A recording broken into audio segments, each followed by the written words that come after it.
This is a story about limitations of some equipment. Meet QMX. It's a neat SDR motor radio receiver kit created by QRP Labs. My QMX, developed a strange symptom.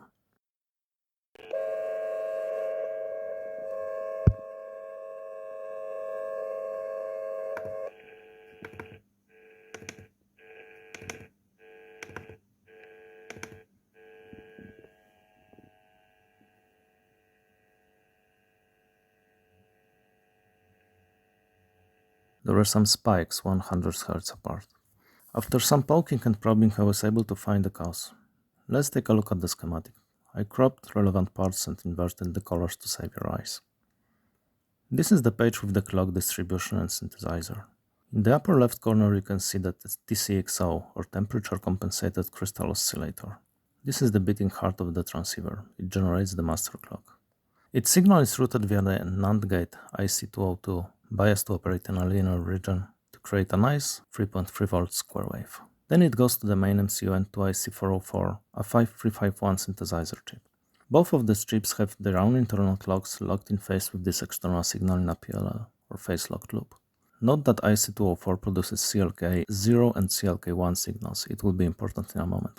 Now let's take a look at another part of the schematic and see how the incoming radio signal is processed. RF signal goes into IC402, configured as a switchable bandpass filter. Then it's routed to IC403. Let's stop here for a moment. IC403 is just a switch. Input signal presented at Z input is routed to one of X outputs, and the same for W input and Y outputs, depending on binary state presented at A and B inputs.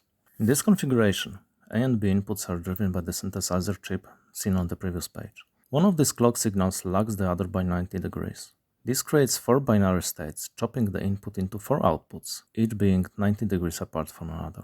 These outputs are then connected to sampling capacitors that freeze the momentary amplitude for the rest of the cycle and are routed to amplifiers as differential parts of 0 and 180 degrees in phase signal and 90 and 270 degrees quadrature signal.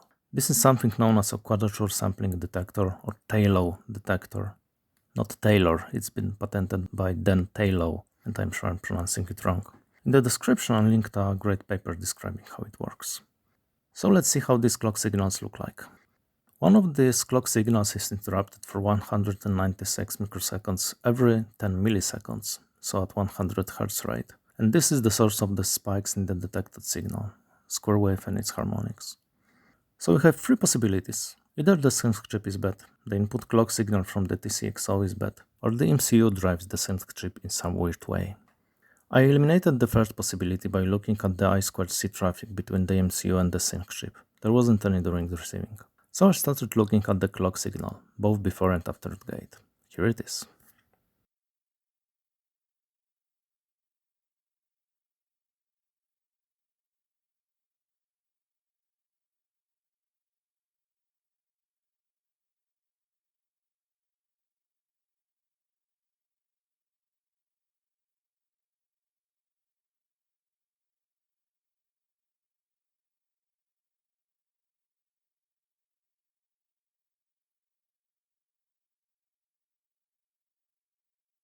"25 MHz signal is there, but distorted.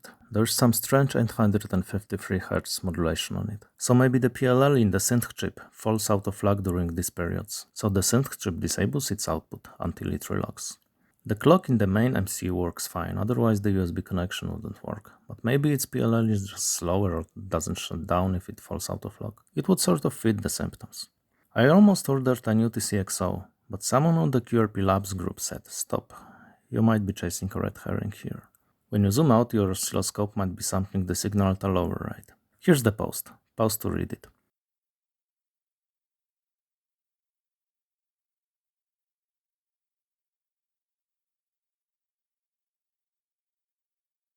So I made a small low-pass filter from a resistor and a capacitor, connected into the clock gate and observed its output signal. And turns out Stan was absolutely right. What we saw wasn't true. With a slower time base set on the oscilloscope, it sampled the signal at a lower frequency that was necessary to capture everything, Nyquist-Shannon sampling theorem, and this was just the result of aliasing. I replaced the MS5351M chip with SI5351A, which was a little tricky given how small and dense it all is, and the transceiver works again. The motto, I guess, should be know your tools. And thanks for watching.